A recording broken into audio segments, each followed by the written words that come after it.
Kad si savršeni glumac kao ja, moraš da čitaš novine. Kad nisi, bolje da ne čitaš.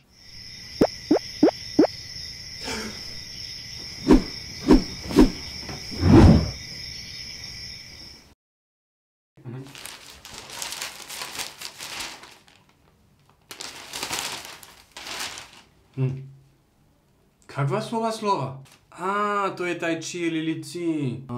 Ili mora da mi su prodali kineske novine. A, fuj, prevaranti. A, konačno, prave vesti. Sepkinja. Radiš, Arno, jel učiš tekst? Čitam novine, ostavio sam tekst. Što? Šta?